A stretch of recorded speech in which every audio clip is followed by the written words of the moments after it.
students, we are reading chapter 1 Understanding Diversity of Social and Political Life. Okay. So, yesterday we read about Ladakh. Okay. So, let's start from page number 10. Buddhism reached Tibet via Ladakh. Ladakh is also called Little Tibet. Islam was introduced in this region more than 400 years ago, and there is a significant Muslim population here. Ladakh has a very rich oral tradition of songs and poems. Local version of the Tibetan national epic, the Kesar Saga, are performed and sung by both Muslims and Buddhists. तो कल की story में हमने लद्दाख के बारे में पढ़ा था, है ना, कि लद्दाख में पश्मीना वूल होता है, वहां के लोग मीट खाते हैं, वहां खेती बहुत कम होती है, वहां पर स्नो को मेल्ट कर करके पानी का यूज किया, पानी मतलब यूज के लिए बनाया जाता है। तो वही चीज यहाँ और लद्दाख के बारे में दी हुई है कि जो बुद्धिज्म है वो तिब्बत में लद्दाख से ही पहुंचा। लद्दाख जो है उसको लिटिल तिब्बत भी कहा जाता है ना। यहाँ पर यहाँ का जो रीजन है, लद्दाख के इन क्षेत्रों में लगभग 400 साल पहले लोगों ने इस्लाम को यहाँ पर जाना था, और यहाँ पर मुस्लिम पॉपुलेशन भी काफी है। लद्दाख जो है बहुत रिच है, वेरी रिच है ओरल ट्रेडिशन। ओरल ट्रेडिशन मतलब जैसे सॉन्ग्स, पोयम्स, है ना, इसमें बहुत रिच है। वहां का जो लोकल वर्जन है तिब्बतियन नेशनल एपिक, ठीक है, तिब्बतियन नेशनल एपिक जो है वो क्या है, केसर सागा, जो कि परफॉर्म किया जाता है किनके द्वारा, मुस्लिम्स और बुद्धिस्ट दोनों के द्वारा, ठीक है। Now we will read about Kerala. तो Kerala is a state in the south west corner of India. It is surrounded by the sea on one side and hills on the other. A number of spices like pepper, cloves, and cardamoms are grown on the hills. It is spices that made this region an attractive place for traders. Jewish and Arab traders were the first to come here. The apostle of Christ, Saint Thomas, is believed to have come here nearly 2000 years ago, and he is credited with bringing Christianity to India.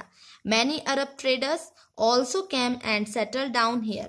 Ibn Battuta, who travelled here a little less than 700 years ago, wrote a travelogue in which he described the lives of Muslims and says that they were a highly respected community.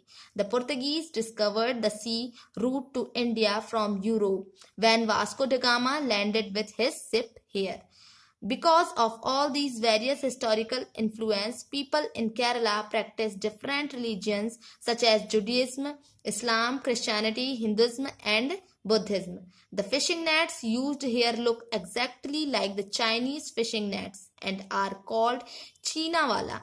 Even the utensils used for frying is called the China Chatti, and it is believed that the word Chin could have come from China. The fertile land and climate are suited to growing rice, and a majority of people here eat rice, fish and vegetables.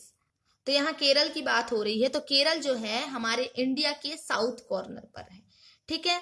ये जो है one side से सी से घिरा हुआ है। इसका जो एक साइड है वो उसके किनारे समंदर है, ठीक है, और दूसरा जो साइड है वहां पे हिल्स है। तो केरला जो है किस चीज के लिए प्रसिद्ध है, स्पाइसेस के लिए, ठीक है। जैसे है पेपर, पेपर मीन्स काली मिर्च, क्लोव, क्लोव मीन्स लौंग, कार्डमम, कार्डमम मीन्स दालचीनी, ठीक है। ये सब क्या है, गरम मसाले हैं, ठीक है। तो ये जो है हिल्स में होते हैं वहां पर। अब ये जो स्पाइस है केरला के इस एरिया को अट्रैक्टिव बनाते हैं किन के लिए, ट्रेडर्स के लिए, व्यापारियों के लिए। जेविस और अरब ट्रेडर्स जो है सबसे पहले यहाँ आए थे। अरब के व्यापारी और जेविस के व्यापारी सबसे पहले यहाँ पर आए थे। और तो और अपोस्टल ऑफ क्राइस्ट, क्राइस्ट तो जानते हैं आप, है ना, जीसस क्राइस्ट। तो अपोस्टल मीन्स होता है प्रचारक। तो क्रिश्चियनिटी का प्रचारक करने वाले सेंट थॉमस ये मानते थे, क्रिश्चियनिटी के जो प्रचारक थे सेंट थॉमस, वो यहाँ लगभग 2000 साल पहले आए थे। और यहाँ पर ये माना जाता है कि क्रिश्चियनिटी केरल में लाने का जो श्रेय है, क्रेडिट है, वो इन्हीं को दिया जाता है। ठीक है, तो तब से हमारे इंडिया में क्रिश्चियनिटी आई। तो सबसे पहले कहाँ आई क्रिश्चियनिटी? केरल में। ठीक है, बहुत सारे अरब ट्रेडर्स जो थे वो यहाँ आकर बस गए, जैसे इब्न बतूता है ना, जो लगभग 700 साल पहले आए थे यहाँ, और उनने एक यात्रा, अपनी यात्रा का वृतांत भी लिखा हुआ है और उसमें ये बताया भी हुआ है कि वहां के मुस्लिम्स की लाइफ कैसी है, वो वहां कैसे रहते हैं। ठीक है, वो जो मुस्लिम्स की, वहां के जो मुस्लिम्स हैं, उनका जो समाज है, उनकी जो कम्युनिटी है, वो बहुत रिस्पेक्टेड है। ठीक है, अब पुर्तगीज ने क्या किया था? पुर्तगीज को भी क्रेडिट मिला है किस चीज का?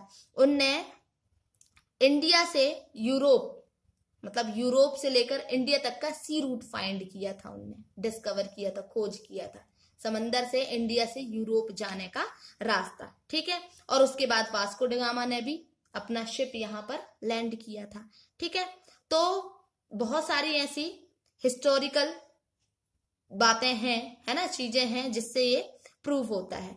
और केरल में बहुत सारे धर्म के लोग भी रहते हैं, जैसे जुडाइज्म, इस्लाम के, क्रिश्चियनिटी, क्रिश्चियंस रहते हैं, हिंदू रहते हैं, बुद्धिज्म रहते हैं, बुद्ध धर्म के, बौद्ध धर्म के लोग भी रहते हैं, है ना। अब जो केरल का फिशिंग नेट्स है वो बिल्कुल चाइनीज फिशिंग नेट की तरह दिखता है। आप यहाँ देख सकते हैं, ये देखिए, ये फिशिंग नेट्स दिया हुआ है, चाइनीज फिशिंग नेट्स। ठीक है, तो यहाँ का जो फिशिंग नेट है वो बिल्कुल चाइनीज फिशिंग नेट्स की तरह दिखता है और यहाँ पर उसे चीना वाला कहा जाता है। ठीक है, इवन यहाँ केरला में जो यूटेंसिल्स मीन्स बर्तन जो यूज होते हैं फ्राइंग के लिए, उन्हें चीना चत्ती कहा जाता है। ठीक है, ये माना जाता है कि द वर्ड चीन जो है वो कहाँ से आया है? चाइना से आया है।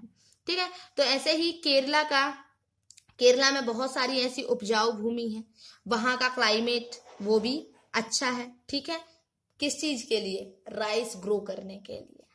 ठीक है, और यहाँ पर लोग जो है ज्यादातर क्या खाते हैं? यहाँ के लोग ज्यादातर राइस खाते हैं, फिश खाते हैं और वेजिटेबल्स खाते हैं। ठीक है, here you see the boat race is an important part of the Onam festival celebrated in Kerala। Kerala में ओनम फेस्टिवल सेलिब्रेट किया जाता है, तो उसमें ये बोट रेस होती है, देख सकते हैं आप यहाँ। और यहाँ देखें, ये लद्दाख में होता है, कश्मीर में, वुमेन वेविंग अ पश्मीना शॉल। ठीक है,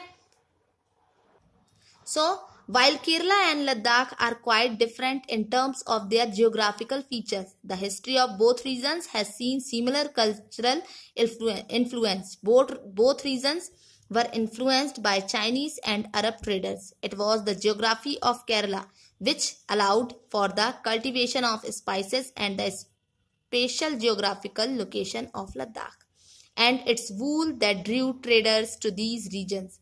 Thus, history and geography are often tied in the cultural life of a region.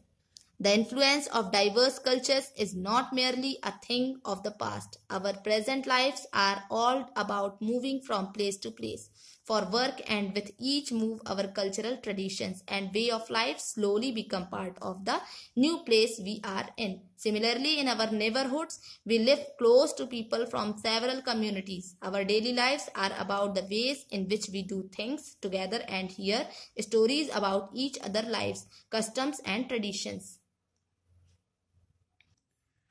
तो हमने केरल और लद्दाख दोनों रीजन की बातें देखी। अब यहाँ आप देख सकते हैं कि इनमें बहुत कम डिफरेंस है। ठीक है डिफरेंस कम है। ठीक है, तो बोथ रीजन, दोनों रीजन जो हैं वो किससे प्रभावित हैं?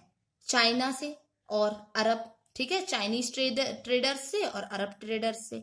ठीक है, जियोग्राफी जो है, भौगोलिक स्थिति जो है केरला की, है ना, क्या है? वहां पर स्पाइसेस का कल्टीवेशन होता है। ठीक है, राइस का कल्टीवेशन होता है ना। और वहीं दूसरी तरफ आप लद्दाख देखेंगे तो लद्दाख में क्या होता है? वूल। ठीक है, वहां पर खेती वगैरह, एग्रीकल्चर तो सक्सेस है नहीं, तो वूल कल्टीवेट होता है वहां पर, है ना। तो दोनों रीजन्स के बिजनेस तो अलग अलग हैं, आप देख सकते हैं, है ना, पर सेम क्या है, सिमिलर क्या है? सिमिलरिटी ये है कि दोनों प्रभावित हैं चाइनीज और अरब ट्रेडर्स से। ठीक है, चाइनीज और अरब ट्रेडर्स वहां पे भी जाते हैं और यहाँ पर भी जाते हैं। ठीक है, इनके कल्चरल लाइफ जो है, कल्चरल लाइफ वो भी डिफरेंट है ना। दोनों के कल्चर अलग अलग हैं, दोनों रीजन के कल्चर अलग अलग हैं। तो यही है डाइवर्सिटी, विविधता। ठीक है, और अगर हम अपनी अभी प्रेजेंट की लाइफ देखें तो हम लोग भी क्या हैं, आज के लोग भी क्या करते हैं, एक से दूसरी जगह जाते हैं वर्क के लिए, जॉब के लिए, एक जगह से दूसरी जगह जाते हैं। सबकी लाइफ अलग अलग होती है ना।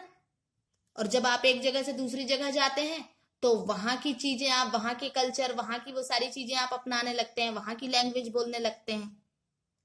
वही दूसरी जगह हम देखें तो हमारे पड़ोस में भी हमारे जो नेबरहुड होते हैं, वहां के नेबर्स जो होते हैं वो भी हमारे कितने क्लोज होते हैं, क्यों, जबकि वो अलग अलग कम्युनिटी के होते हैं, अलग अलग रिलीजियन के होते हैं, अलग अलग समाज के होते हैं, है ना। हमारी डेली लाइफ में से रिलेटेड भी ऐसी बहुत सारी स्टोरीज हैं, है ना। सबका रहन सहन, सबके customs, traditions etcetera. Okay, so आज इतना ही।